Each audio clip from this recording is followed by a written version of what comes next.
வணக்கம் மக்களே. நம்ம கார்த்திக் கதையில நவம்பர் 25 என்ன நடக்க போகுது அப்படிங்கறத பத்தி தாங்க இந்த வீடியோல இப்ப நம்ம பார்க்க போறோம். இந்த வீடியோவுக்கு மறக்காம லைக் பண்ணிக்கோங்க. நீங்க லைக் பண்றது தான் எங்களுக்கு அடுத்த வீடியோ போடுறதுக்கு ரொம்பவே இன்ட்ரெஸ்டிங்கா இருக்கும். சோ மறக்காம லைக் பண்ணிட்டு இந்த வீடியோவை பாருங்க. என்ன நடக்குது அப்படின்னு பாத்துக்கிட்டீங்கன்னா, நம்ம வில்லி இருக்காங்கல்ல, அவங்க வந்துட்டு ஒரு ஓரமா போயிட்டு போன் பேசிக்கிட்டு இருக்காங்க. இத வந்து நம்ம மயிலு கவனிக்கிறாரு. கண்டிப்பா சின்னத்தா சும்மா இருக்க மாட்டாங்க. இந்த கும்பாபிஷேகத்தை தடுக்கிறதுக்காக ஏதாவது ஒரு வகையில பிளான் பண்ணுவாங்க. சோ அதனாலதான் இவங்க போயிட்டு தனியா போன் பேசிக்கிட்டு இருக்காங்கன்னு நல்லாவே தெரியுது. என்னன்னு கேட்போம் அப்படின்னு அவரு நைஸா இங்க இருந்து வராரு. வந்துட்டு அப்படி என்ன அத்தை பேசிக்கிட்டு இருக்காங்க அப்படின்னு கேக்குறாங்க. அப்போ மயிலு வந்துட்டு பாத்துக்கிட்டு இருக்க வில்லி நேரா அவங்க ஹஸ்பண்டுக்கு கால் பண்ணி, என்னங்க அடுத்த பிளான் என்ன? அத்தை வந்துட்டு அடுத்த பிளான ஒர்க் அவுட் பண்ணிட்டாங்களா? அதுக்கு அவங்க சொல்றாங்க, அதெல்லாம் ரெடியா இருக்கு, இன்னும் கொஞ்ச நேரத்துல என்ன நடக்க போகுது அப்படின்னு பாரு. அதுக்கு வில்லி சொல்றாங்க, என்னங்க அந்த ரேவதி முளைப்பாரி எடுத்துக்கிட்டு கிளம்பிட்டா, அவ கண்டிப்பா இன்னும் கொஞ்ச நேரத்துல காலி ஆக போறா அப்படின்னு சொன்னதோட மயிலி இத காதுல வாங்கிட்டு ரொம்ப அதிர்ச்சி ஆகுறாரு. ஐயோ, என்ன நடக்குது இங்க அப்படின்னு. அப்போ வில்லி சொல்றாங்க, இங்க பாருங்க, இந்த வாட்டி இந்த கும்பாபிஷேகம் நின்னே ஆகணும் அப்படின்னு சொல்லி பேசிக்கிட்டு இருக்காங்க. இதையெல்லாம் கேட்டதோட மயிலுக்கு அதிர்ச்சி. அப்ப கண்டிப்பா ரேவதி தலையில இருக்கிற அந்த முளைப்பாரியால ரேவதி உயிருக்கு ஆபத்து, நாம உடனே இத சகல கிட்ட சொல்லணுமே அப்படின்னு சொல்லிட்டு மயிலு அங்கிருந்து ஓடி வராரு. ஓடி வந்து நம்ம ஹீரோவை பாக்குறாரு. ஹீரோ நேரா மயிலு கிட்ட, சொல்லுங்க என்னாச்சு அப்படின்னு சொல்ல சகல சொல்றாரு. சகல ரேவதியோட உயிருக்கு ஆபத்து அப்படின்னு. இது கேட்டதும் ஹீரோ அதிர்ச்சியாகி, என்னங்க சொல்றீங்க, என்னாச்சு அப்படின்னு அவரு சொல்றாரு. சகல ரேவதி கொண்டுட்டு போற அந்த முளைப்பாரியில ஏதோ ஆபத்து இருக்கு. கொஞ்ச நேரத்துக்கு முன்னாடி இந்த சின்னத்தை வந்து அந்த முத்துக்கிட்ட பேசிக்கிட்டு இருந்தாங்க. சோ கண்டிப்பா அந்த முளைப்பாரியில ஏதோ ஆபத்து இருக்கு, சீக்கிரம் போங்க மாப்பிள்ள, போயிட்டு ரேவதிய காப்பாத்துங்க அப்படின்னு. இதை கேட்டதும் ஹீரோ ஷாக் ஆகி, இதோ போறேன் அப்படின்னு சொல்லிட்டு ஹீரோ நேரா அங்கேருந்து வந்து ரேவதிக்கு போன் பண்றாங்க. பார்த்தா ரேவதி போன் எடுக்கல. அப்போ பாட்டிக்கு போன் பண்ணாலும் பாட்டியும் போன் எடுக்கல. அப்ப ஹீரோ இங்கேருந்து ஓடி வராரு. இன்னொரு பக்கம் ரேவதி முளைப்பாரிய கொண்டுகிட்டு போறாங்க. பாட்டி வந்துட்டு, அப்பா எப்படியாவது இந்த முளைப்பாரி நல்லபடியா அம்மன் கோவிலுக்கு போகணும் அப்படின்னு வேண்டிக்கிட்டு இருக்காங்க. இன்னொரு பக்கம் நம்ம ஹீரோ நேரா அந்த இடத்துக்கு போயிட்டு ரேவதி அப்படின்னு சொல்லி சத்தம் போடுறாங்க. அப்போ ரேவதி திரும்பி பார்க்க, என்னடா இது, இவர் வந்திருக்காரே அப்படின்னு. ஹீரோ ஓடி வந்து, ரேவதி அந்த முளைப்பாரிய கீழே இறக்கு அப்படின்னு சொல்ல பாட்டி கேக்குறாங்க, ஐயா பேராண்டி, முளைப்பாரிய கீழே இறக்க கூடாதியா, ஏன்யா என்னையாச்சு அப்படின்னு சொல்ல அப்ப ஹீரோ சொல்றாரு, பாட்டி இந்த முளைப்பாரியால ரேவதியோட உயிருக்கு ஆபத்து, அதான் இந்த முளைப்பாரிய இறக்க சொல்றேன், ரேவதி முளைப்பாரிய கீழே இறக்கு அப்படின்னு சொன்னதோட ரேவதி முளைப்பாரிய கீழே இறக்கி வைக்கிறாங்க. எல்லாருமே இத பார்த்துட்டு, என்னமா நடக்குது இங்க, முளைப்பாரிய தலையில ஒரு தடவை ஏத்திட்டா அதை கொண்டு போய் அம்மன் கோவில்ல தான் வைக்கணும், அப்படி அம்மன் கோவில்ல வைக்காம நம்ம இங்க வச்சோம் அப்படின்னா அது ரொம்ப பெரிய ஆபத்து, அது ஊருக்கு கெடுதி அப்படின்னு சொல்லுவாங்க, உங்க பேரனுக்கு இதெல்லாம் தெரியாதா அப்படின்னு சொல்ல பாட்டி சொல்றாங்க, இங்க பாரு, என் பேரெல்லாம் அப்படி ஒண்ணும் தெரியாம பண்றவன்லாம் கிடையாது, கண்டிப்பா ஏதோ ஆபத்து இருக்கு அப்படின்னு என் பேரை சொல்றான், அதனாலதான் நானே இறக்க சொன்னேன், என்னையாச்சு அப்படின்னு. அப்ப ஹீரோ சொல்றாரு, இருங்க பாட்டி அப்படின்னு சொல்லிட்டு அந்த முளைப்பாரியில உள்ளார என்ன இருக்கு அப்படின்னு பாக்குறாரு. பார்த்தா அந்த முளைப்பாரிக்குள்ள ஏதோ டிக் டிக்னு சத்தம் கேக்குது. பார்த்தா அது வந்துட்டு ஒரு ஆபத்தான பொருள். அதை பார்த்ததும் நம்ம பாட்டிக்கு ரொம்பவே அதிர்ச்சி. அப்போ அங்க உள்ளவங்க எல்லாருமே அதிர்ச்சி ஆகுறாங்க. ஐயோ என்ன இது அப்படின்னு. அப்ப ஹீரோயினும் இத பார்த்துட்டு ஷாக் ஆகுறாங்க. அப்ப சுவாதி இத பார்த்துட்டு, ஐயோ அக்கா தலையிலயா இவ்வளவு நேரம் இது இருந்துச்சு அப்படின்னு. அப்ப பாட்டி சொல்றாங்க, ஐயா யாரையா இப்படி பண்ணது? அப்ப ஹீரோ சொல்றாரு, பாட்டி இன்னும் கொஞ்ச நேரத்துல இது வந்துட்டு வேலையை காட்ட போகுது, அதுக்குள்ள இதை தூக்கி எறியணும் அப்படின்னு சொல்லிட்டு ஹீரோ ஓடி போய் பக்கத்துல உள்ள குளத்துக்குள்ள வீச குளத்துக்குள்ள இருந்து டொப்புன்னு சத்தம் கேக்குது. இதையெல்லாம் பார்த்ததும் எல்லாருமே அதிர்ச்சி ஆகுறாங்க. அப்ப ரேவதி இதை பார்த்துட்டு ரொம்ப ஷாக் ஆகுறாங்க. அப்போ ரேவதி சொல்றாங்க, என்னங்க இது ஏன் தலையில இருந்துச்சா இவ்வளவு நேரம், என்னால நம்பவே முடியல. அப்ப ஹீரோ சொல்றாரு, இங்க பாரு, உனக்கு ஆபத்து கொடுக்கணும் அப்படின்ட்டுதான் இப்படிப்பட்ட ஒரு காரியத்தை பண்ணிருக்காங்க, நீ கவலைப்படாத, அதான் நான் வந்து உன்னை காப்பாத்திட்டேன்னு. அப்ப ஹீரோயின் சொல்றாங்க, நீங்க மட்டும் வராம இருந்திருந்தா இந்நேரம் எனக்கு என்ன ஆகிருக்கும் அப்படின்னு. ரேவதி கண் கலங்குறாங்க. அப்ப ஹீரோ சொல்றாரு, இங்க பாரு, அதான் நான் வந்துட்டேன்னு. அப்ப பாட்டி சொல்றாங்க, ஐயா என்னையா இப்படி நடக்குது? அப்ப ஹீரோ எல்லாரையும் பார்த்து, இங்க பாருங்க, இங்க நடந்த விஷயத்த பத்தி கோவில்ல போயிட்டு நீங்க யாருக்கிட்டையும் சொல்லாதீங்க. அப்படி சொன்னா எல்லாரும் பயப்படுவாங்க. இந்த கும்பாபிஷேகம் நிக்கிறதுக்கு கூட வாய்ப்பு இருக்கு. நம்மளை பொறுத்த வரைக்கும் இந்த கும்பாபிஷேகத்தை நல்லபடியா நடத்தணும். நல்லபடியா நடத்தி முடிக்கிறது தான் நம்மளோட நோக்கம். அதனால எல்லாரும் வந்துட்டு இந்த விஷயத்த பத்தி யாருக்கிட்டையும் சொல்லாதீங்க அப்படின்னு சொல்ல, எல்லாரும் சொல்றாங்க, தம்பி, இந்த கும்பாபிஷேகத்தை நல்லபடியா நடத்துறது தான் தம்பி எங்களோட நோக்கமும். நாங்க இந்த விஷயத்த பத்தி யாருக்கிட்டையும் சொல்ல மாட்டோம் தம்பி அப்படின்னு சொன்னதும் ஹீரோவும் சரி அப்படின்னு சொல்றாரு. அப்புறமா ஹீரோயின் சொல்றாங்க, என் தலையில முளைப்பாரி இல்ல, என் தலையில முளைப்பாரி இல்ல அப்படின்னா எல்லாரும் என்னாச்சு அப்படின்னு கேட்பாங்க. அவங்களுக்கு என்ன பதில் சொல்றது அப்படின்னு. அப்ப ஹீரோ சொல்றாரு, இங்க பாரு, உனக்கு நான் முளைப்பாரி எடுத்துட்டு வந்திருக்கேன் அப்படின்னு காருக்குள்ள போயிட்டு முளைப்பாரியை எடுத்துட்டு வந்து அவங்க ஒய்ஃப் தலையில வைக்கிறாங்க. அப்ப ஹீரோயின் அந்த முளைப்பாரியை எடுத்துக்கிட்டு எல்லாரும் சேர்ந்து கோவிலுக்கு கிளம்புறாங்க. அப்போ பாட்டி நேரா ஹீரோவை பார்த்து, ஐயா, இதை யாரு பண்ணது அப்படின்னு உனக்கு தெரியுமா ஐயா? அப்ப ஹீரோ சொல்றாரு, பாட்டி, வேற யாரு, அந்த காளியம்மா கேங் தான் இப்படியாவது இந்த கும்பாபிஷேகத்தை நிப்பாட்டணும் அப்படிங்கறதுக்காக இப்படி எல்லாம் பிளான் பண்ணிக்கிட்டு இருக்காங்க. ஆனா அவங்களோட பிளான் கண்டிப்பா ரொம்ப நேரம் செல்லுபடி ஆகாது. நான் பாத்துக்கிறேன் பாட்டி, நீங்க எல்லாரும் கோயிலுக்கு போங்க. இதை கேட்டதும் பாட்டியும் சரியா பேராண்டி அப்படின்னு சொல்லிட்டு நேரா கோவிலுக்கு கிளம்புறாங்க. இன்னொரு பக்கம் மயிலு வந்து கோவில்ல பயத்துல இருப்பாரு அப்படின்னு நேரா மயிலுக்கு போன் பண்ணி, இங்க பாருங்க, ரேவதியோட தலையில வந்து ரொம்ப ஆபத்தான ஒரு பொருளை வச்சிருந்திருக்காங்க. ரேவதிய நான் காப்பாத்திட்டேன். சோ இதுக்கப்புறம் ரேவதிக்கு எந்த வகையிலயும் ஆபத்து இல்ல. இது கேட்டதும் அவரும் சரி சகல அப்படின்னு சொல்ல, அப்ப ஹீரோவும் சரி அப்படிங்கிறாரு. இன்னொரு பக்கம் அந்த முளைப்பாரிய கொண்டு போய் அம்மன் கோவில்ல வைக்கிறாங்க. வச்சு சாமி கும்பிடுறாங்க. பாட்டி வந்துட்டு சாமிய கையெடுத்து கும்பிட்டு, கொஞ்ச நேரத்துல என் பேத்திக்கு எவ்வளவு பெரிய ஆபத்து வர பார்த்துச்சு, கடவுள் மாதிரி வந்து என் பேரன் வந்து காப்பாத்திட்டான் அப்படின்ட்டு இதுக்கப்புறமும் இங்க எந்த வித பிரச்சனையும் வரக்கூடாது அப்படின்னு பாட்டி வேண்டாங்க.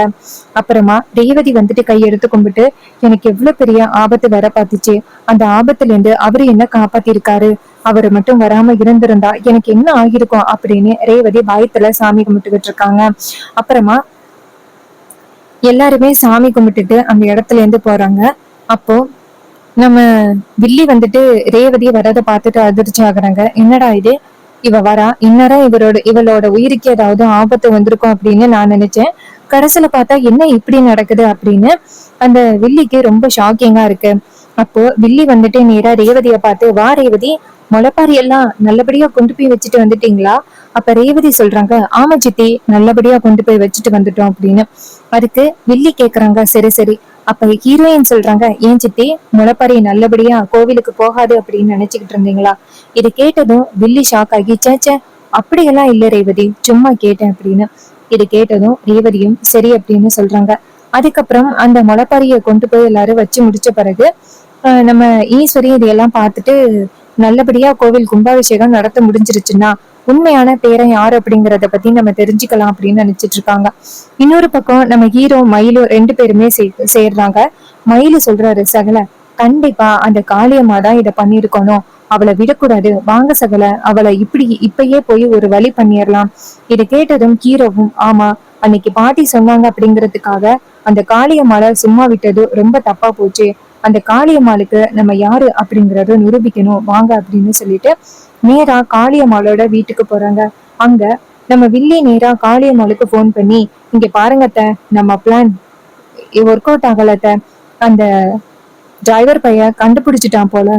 இதை கேட்டதும் காளியம்மா ஷாக் ஆகுறாங்க. என்னம்மா சொல்ற மருமகளே?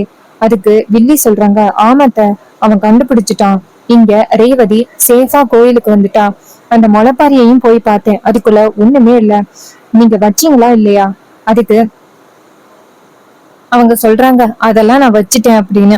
இது கேட்டதும் அந்த வில்லி சொல்றாங்க, அத்தை, நீங்க நினைச்ச மாதிரி இங்க எதுவுமே நடக்கவே இல்லை, இப்ப என்னத்த பண்றது? அதுக்கு அவங்க சொல்றாங்க, இரு மருமகளே, நீ கவலைப்படாத, நம்மளோட அடுத்த பிளான் ஒர்க் அவுட் ஆகும் அப்படின்னு சொன்னதோட அவங்களும் சரி அப்படின்னு சொல்றாங்க. இன்னொரு பக்கம் நம்ம காளியம்மா முத்துக்கிட்ட, இங்க பாரு, அதுக்குள்ள நான் சொன்ன பொருளை வச்சியா இல்லையா? அதுக்கு அவங்க சொல்றாங்க, காளியம்மா, அதெல்லாம் வச்சேன், இந்நேரம் அது வேலையை காமிச்சிருக்கணுமே. அப்ப ஹீரோ அந்த இடத்துக்கு வந்துட்டு, என்ன உங்களோட பிளான் செல்லுபடி ஆகல அப்படின்னு ரொம்ப ஷாக்கா பேசிக்கிட்டு இருக்கீங்க போல. இது கேட்டதும் காளியம்மா ரொம்ப ஷாக் ஆகுறாங்க. அப்போ ஹீரோ கேக்குறாரு, இங்க பாருங்க, இதை தானே தேடிக்கிட்டு இருக்கீங்க அப்படின்னு ஹீரோ அதை தூக்கி போட அதை பார்த்ததும் முத்து அதிர்ச்சியாகி, காளியம்மா, இதான் காளியம்மா, ஐயோ இந்த நேரத்துக்கு தானே இது அது வேலையை காமிக்கணும் அப்படின்னு. அப்ப மயிலு சொல்றாரு, இங்க பாருங்க, உங்களை மாதிரி கேவலமானவங்க இல்ல நாங்க, இதெல்லாம் கண்டிப்பா வெடிக்காது. இங்க பாருங்க, உங்களுக்கு எச்சரிக்கை சொல்றதுக்காக தான் வந்திருக்கோம். இதுக்கப்புறம் ஏதாவது எங்க ஃபேமிலிக்கு பிரச்சனை கொடுக்கணும் அப்படின்னு நினைச்சீங்கன்னா தயவு செஞ்சு மறந்துருங்க. நீங்க தேவையில்லாத வேலையெல்லாம் பண்ணிக்கிட்டு இருக்கீங்க. நீங்க என்ன பண்ணாலும் சரி, இந்த கோவில் கும்பாபிஷேகம் நல்லபடியா நடக்கும் அப்படின்னு சிவனாண்டி சொல்றாரு. டேய் டைவர் பயலே, எங்களை வந்துட்டு மிரட்டிக்கிட்டு இருக்கிறியா? உனக்கு எவ்வளவு தைரியம் இருந்தா எங்களை வந்து மிரட்டுவ? இங்க பாரு, இன்னைக்கு கோவில் கும்பாபிஷேகம் நடக்காதுடா அப்படின்னு. அப்ப ஹீரோ சொல்றாரு, இங்க பாரு, இனிமே இந்த கும்பாபிஷேகம் நடக்காது அப்படின்னு சொல்லிட்டு நீங்க ஏதாவது பிளான் பண்ணீங்க அப்படின்னா கண்டிப்பா உங்களை சும்மா விட மாட்டேன் அப்படின்னு சொல்லிட்டு நம்ம சிவனாண்டியோட கழுத்தை பிடிக்க, அப்போ அந்த காளியம்மா ஷாக் ஆகி, ஏய் என் மவனோட கழுத்தை விடு அப்படின்னு சொல்ல, அப்ப ஹீரோ சொல்றாரு, இங்க பாரு, அடுத்தடுத்து இதே மாதிரி ஏதாவது பிளான் பண்ணிக்கிட்டு இருந்தீங்க அப்படின்னா கண்டிப்பா உங்களை சும்மா விட மாட்டேன் அப்படின்னு சொல்லிட்டு நம்ம ஹீரோ செமையா வெளுத்துவாங்க. அவங்க எல்லாரும் ரொம்ப அதிர்ச்சி ஆகுறாங்க. அப்போ காளியம்மா சொல்றாங்க, என் மருமகனோட கழுத்தை விடுறா அப்படின்னு சொல்லிட்டு பேசுறாங்க. அப்ப முத்து வந்துட்டு அந்த இடத்துல இருந்து ஓடி போயிடுறாரு. நம்ம கண்டிப்பா சிக்கணும் அப்படின்னா நம்மளை சும்மா விட மாட்டான் அப்படின்னு நினைச்சுக்கிட்டு. அப்ப நம்ம ஹீரோ சொல்றாரு, இங்க பாருங்க, அந்த கும்பாபிஷேகம் நடந்து முடியும். தேவையில்லாம ஏதாவது பிரச்சனை பண்ணணும் அப்படின்னு நினைச்சீங்கன்னா உங்களை சும்மா விட மாட்டேன் அப்படின்னு சொல்லிட்டு நம்ம ஹீரோ அவங்கள பார்த்து எச்சரிச்சுட்டு அந்த இடத்துல இருந்து கிளம்புறாங்க. நம்ம ஹீரோ எல்லாரும் சேர்ந்து போனதோட அந்த காளியம்மா சொல்றாங்க, பாத்தியாடா எவ்வளவு தைரியமா வந்து மிரட்டுறான் அப்படின்னு. ஆனா அவன் ஒரு பொருளை தான் கண்டுபிடிச்சிருக்கான். இன்னொரு பொருள் நம்ம வச்சிருக்கிறது அவனுக்கு தெரியாது. அது கண்டிப்பா கரெக்டான நேரத்துல அது வேலையை காட்டும் அப்படின்னு. அதுக்கு சிவனாண்டி சொல்றாரு, சித்தி, இவன் என்ன சித்தி இப்படி மிரட்டிட்டு போயிருக்கான்?